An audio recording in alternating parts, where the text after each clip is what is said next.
Hey everybody, Blender52 here. Today I want to talk about this render. The other day I threw this up on Reddit and I have to admit I was really surprised by the feedback that I got back on it. Like people were just blown away and this thing exploded.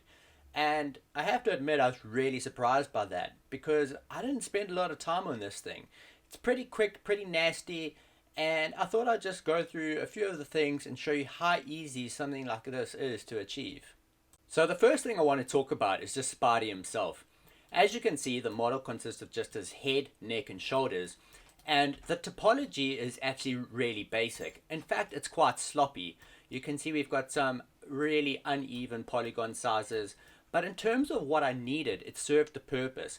A lot of the time I see guys getting way too caught up in making these perfect models, but you have to remember we're not producing this for a video game or a movie. We just gonna render out a single still shot, so we don't have to have a pixel perfect. So the next step was making the eyes. All I did here was I've got a very basic plane. You can see it's got really simple topology, and I just used that to create the basic shape that I wanted. And then I've got a shrink wrap modifier applying that plane onto the head itself so that the plane's vertices match the vertices of the head. Once I was happy with the shape, I applied that, and I did that so that I could just extrude it out a little bit and get a little bit of height on the eyes. The next thing to do was to create the webbing on the suit. Now, I didn't want to put any actual textures on here because I wanted to do everything procedurally. So I used Bezier curves, and what I've got here is a mirror modifier so that I modeled one side of the webs and the other side was automatically replicated. And I've just got a little bit of depth on my curves to create that 3D shape.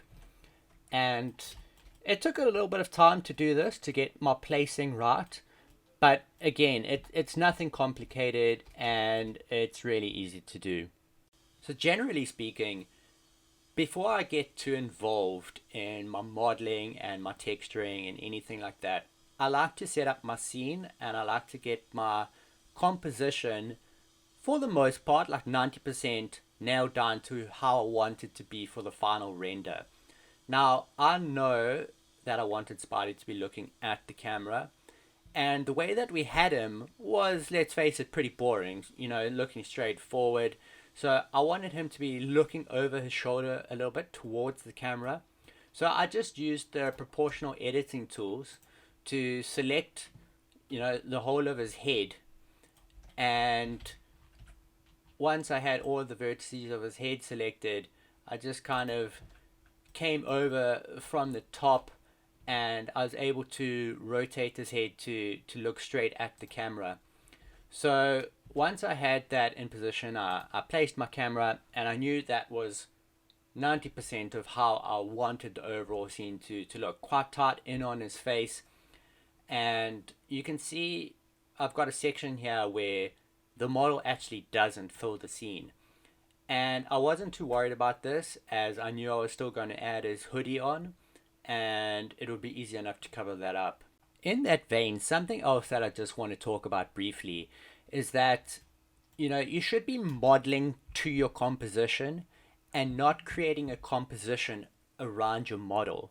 And what I mean by that is if you spend 20 hours modeling this beautiful guitar and, you put 5 hours into the neck of the guitar and another 5 hours into the head of the guitar, and then when it comes time to render out, you're too afraid to cut any of that guitar out of the frame because you spend so much time on it. And that's understandable, but as a result, you get a boring shot and a boring composition.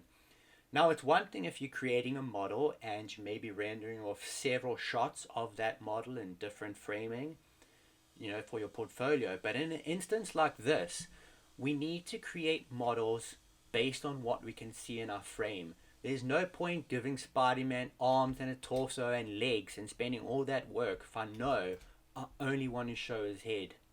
So once you've got your basic scene set up, you want to start adding in the other elements which are going to complete your final render. So one of the first things I did was I threw in a background, and straight up I pulled this out of the Spider-Verse movie. You know, I've got my own portfolio of digital paintings, and sure, I could spend 20 hours putting something together, but at the end of the day, I only had 3 or 4 hours tops to put this whole render together. So in my opinion, some of you guys might say it's cheating, but it's really not that much different from grabbing an image of a rainforest, for say, off of Google. So we've got our background in there, and then I wanted to start adding in the lights. Now, the most important thing that I can tell you about lights is use an HDRI. An HDRI is a 360-degree light that's been captured from the real world, basically. And if I turn off this little checkbox here, you can see that my setup exists in this 3D environment that's providing light from all sides. And I use these in every single one of my renders because it 100% improves your general ambient lighting. Even if I've got it dialed quite low, you can still see it's picking up like the shadows of the scene in its eyes, and it's little details like that that can really sell your image. So if we start looking at the other lights that I've got in the scene, we can throw on this spot here. This is the one that hits him straight in the face. Then we've got one that provides a little bit of backlight, and then we've got 2-point lights which are very, very subtle, and I added these in just in specific places where I needed either a little highlight or just a little bit more light. And then I've got one other light in my scene, and this one's a little bit different, and some of you might not know about this, but if we set up a light with a negative value, see, so up there I've got it set to -300, that light will actually suck light out of the scene. It will create a little dark spot, and you maybe can't see it so great now, but once I put it on his hood, I'll just go back to that point again, and you'll be able to see the difference that having that light on and off actually makes to the scene. Now we can get to some of the more interesting meaty bits of this video, and I'm going to throw his hood on here quickly, and straight away you can see that's a big change to our overall visual impact. The hood is a nice vibrant red. It really pops out and draws the eye in. And let's just talk about this material that's on here for a second. The material itself is actually quite complicated, and I'm not going to go into the intricacies of it in this video, but what I will do is I'll put the material itself up on our website for download at some point. But what it does is, where we've got shadows, we get lines, and where we've got highlights, we got these great little Kirby dots. Now, if you're a comic book fan, you'll know all about Kirby dots. And how this material works is that the brighter it is, the bigger your dots get, and the darker it is, the thicker your lines get. So as we have this nice fall off of light, you can see that the dots slowly get smaller. And one of the other important parts on this material is this nice glow effect. And a lot of guys were asking me, like, did you add that in Photoshop later? Like, how did you go about doing that? And it's all done 100% in Blender. And the benefits of that is that we get these really great reflections, naturally occurring in our render. So one of the other things that's going on in this material is that we actually have solidifier modifiers working in conjunction with the material. So you'll see that we've got solidifier modifiers, and they're set to negative values. And if we just go into our regular non-shaded mode, you can see here where these little glowing sections are actually coming from. You can see how these solidifiers are actually clipping through one another. And the reason why that happens is that the material is using backfacing as a mixer. So we've got our regular material and we've got an emission shader, and those are being mixed through a transparent using backfacing. So the only part of these solidifier modifiers that you can actually see are the little bits of backfacing which aren't interacting with your actual model. So we can get an overall glow, and then we can also get these rad little effects that pop in and out of the hood. Okay, before we go any further, I actually just want to spend a moment talking about his actual suit and the texture that I ended up using there. Now, this one was so dead easy.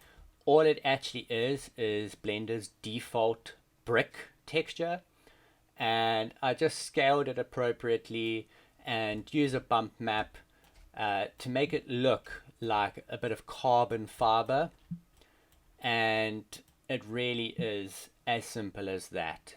No crazy trickery or anything, it is the default brick texture. Okay, so we've got Spidey, we've got his hood, and we've got some nice lighting going on. Now we just need to start adding in those little elements that are really going to sell the scene and, you know, really sell that theme of warning, which was the Blender52 theme of the week, and make Spidey senses really come to life. So what we've got is we've got a few planes, and these are dead simple little nodes that I've just extruded to create the lightning bolts, and then I've just replicated those a few more times, stretched them out, rotated them, maybe edited one or two of the points a little bit to make them look a little bit different. We then got very simple emission shaders on each one, just one node, and those in conjunction with Eevee's bloom effect is what's giving you those nice glowing lightning bolt warnings. So the last thing that we're going to have going on in this scene is something really basic, but it's actually going to end up tying the whole scene together really nicely, and that are my little snow particles. And the way that's going to work is through depth of field. Now they are going to tie everything I've modeled to the background. So let's just turn them all on quickly, and you can see some of them are subtle, some of them are bigger, some of them are smaller. Let's just see if we can select some of them here so you can see what I'm talking about. And it's these little guys that just mimic what you can see in your background and what you can see in your foreground, and it really just ties your whole image together. And these are literally just little circles, and you can see there they all are over there. They look quite random when you see them like that, and let's just unhide the camera so you can see that they're quite close to the camera, and that's what's giving you the depth of field look. So if we go into our camera settings, you can see we've got depth of field turned on, and I've got it used as a focus point to the Bezier curves of the mask. So the camera is focusing on the mask, and all of these things which are up close all get completely blurred out. And then on each of these, I just want to show the material setup. It's basically just using a gradient texture with a color ramp. So if we go into our UV editor, we've basically just got it set to the edge because that is where your gradient always lies by default, on the corner. And if we zoom in and I play with this color ramp, you can see they're all kind of, you can see this guy over here is also growing and shrinking, and that just softens them up a little bit. And again, we're mixing an emission with a transparency shader.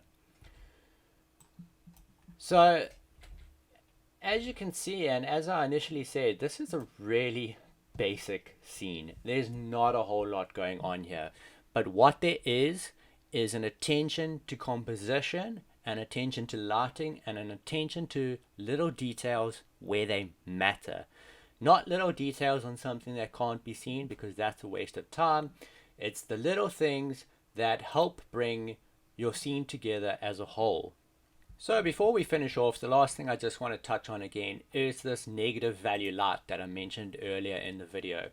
And at the moment I've got it positioned behind Spidey's head at the back of his neck, and it's just giving some extra shadow inside his hood.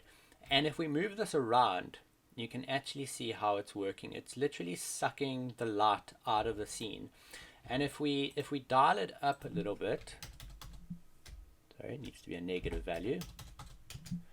Now you can see exactly how powerful this is. So you can see the effect that it's having here on our cartoon hood, and it literally just sucks the light out of a specific area. So that can be quite powerful, but in my scene I'm using it quite gently just to add a little bit more shadow in the hood. So I just want to thank everyone for watching. This has been a bit of a behind the curtains look at a render which, as I said, I was surprised when it got the praise that it did, because in my opinion it is really easy, it is really basic, and it's just an attention to a few small things that can make a big difference. If you guys have enjoyed watching, please subscribe to the channel. Please check out Blender52. If you're learning about Blender, it's a great way to meet other people who are on the same journey as you, and I hope to see you soon.